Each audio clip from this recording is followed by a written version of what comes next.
Hello and welcome back to my channel. My name is Fletcher Nelson. I'm a third grade teacher in Minnesota and I'm going to be talking about our 6th week of school. It is currently Sunday. If you are new here right now, I'm coaching, so it's too busy to try to record after school to do check-ins for each day. So at the end of the week, I'm coming on just telling you what we did and giving you a little bit of an update of, what we did, which is what I just said. Okay, anyways, this week was a busy week. We had a lot of things that interrupted our schedule this was a really busy week. We had a lot of changes to our schedule, just of like school-wide things, like Picture Day. On Indigenous Peoples Day, we had some students from our Native American Student Council at the high school come in and read a story to the kids. We also had fire safety, or was that last week? I can't remember, but there was pretty much something every day that threw off our schedule from its normal, regular schedule just a little bit, but overall, it was...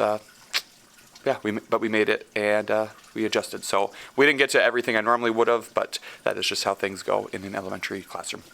All right, so let's get started. First of all, my aquarium's finally set up and I have fish. My students haven't met them yet. The fish came after school on Friday, so my students will be pumped to meet them on Monday, but I will show you them. These are from a former student, so there's 4 of them. There's this big goldfish, there's that pink one, there's another little guy right down there. So the 2 little ones have names, I just need to remember what they are, so I need to ask the student tomorrow. The goldfish has not been named yet, I'll let my students help. And then back there on the back glass, there's a suckerfish that I named Alan. So we have Alan, the other 2 have names, and the goldfish. I feel like one's like Sally, but I don't know for sure. We'll find out. But my students will be super excited that they are finally here. All right, let's start with reading.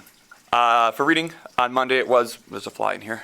On Monday, it was Indigenous Peoples Day, so we did a close reading activity, just talking about why states have changed and are honoring and celebrating Indigenous people versus Columbus Day.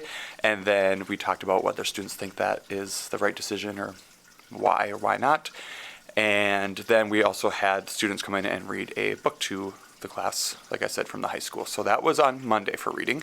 The rest of the week, we talked about nonfiction text structure. I do have slides on TPT that just explain each one, and then I have some examples that we've read through and, identified which text structure it was written in.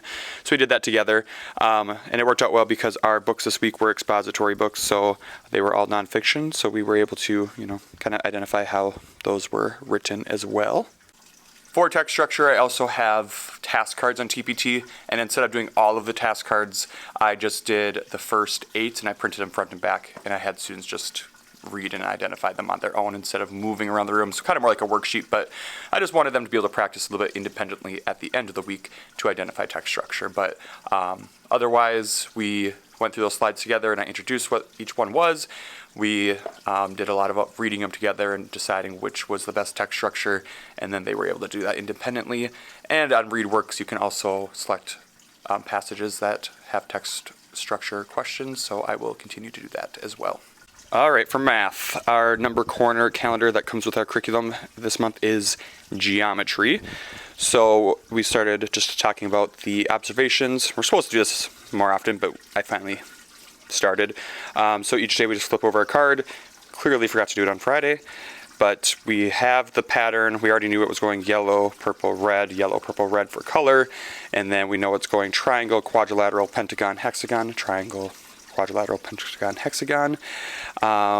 We've been talking about types of angles that we see. I think next week I'll start talking about parallel and perpendicular lines to introduce that so they can see and observe those in the shape of the day. But yeah, that's been our update for number corner this month. All right, and for math, we're talking about multiplication. This week was a lot of like groups of, and like with stamps. So one, seeing how many stamps there are, but then how much would this cost? So if each stamp is, 4 cents, how much would all of this group of stamps cost? So there's a lot with stamps. Then they also had some just identifying the amounts of fruit. I have been enjoying Unit 2, this multiplication unit, much more than I enjoyed Unit 1 of our new math curriculum, so it's been going well. It helps that it's a lot of visuals, and I haven't had to really prep too much. I think there's going to be some where there's a lot of prep involved in the lessons, but so far I found slides from a teacher on a Facebook group, and they've been super helpful and it has helped me stay organized and on task, and she has a lot of the visuals up on the board already in the slides for me, so that's made it super, super, super helpful. So math actually has been going pretty good the last couple of weeks.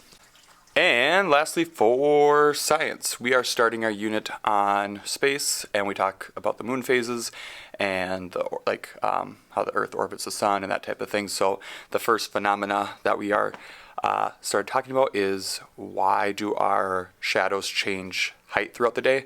So we went out during the morning and afternoon, we traced our shadows and just kind of compared and contrasted them. So they stood on the same spot each day. They had an X and wrote their name. A partner traced them, and then we went out and compared them later in the day. So they, got shorter, taller, different directions, and now we can get it in and find out why that occurred. So last week we just did like the investigative piece, or like kind of like getting them to question why, and now this week we'll actually start learning why instead of just doing the observing phase. So we will kick that or continue going with that for science. But yeah.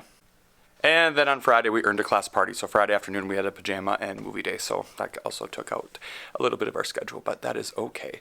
It was a rainy day, so they were indoors for recess. So they started watching the movie at indoor recess, and then we just kind of continued into the afternoon. So that was week 6. I feel like this wasn't a very exhilarating update, but that's what I have for you.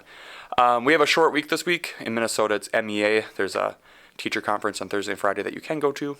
I am not, so then it's just a long weekend. So only 3 days of school for me this week, but I will still give you an update and let you know what happens in our short week. So thanks for watching. Thanks for tuning in. And hopefully these get a little bit more exciting here because I feel like I didn't say, do, or show much this time. So I'll try to be better. Anyways, thank you. Goodbye.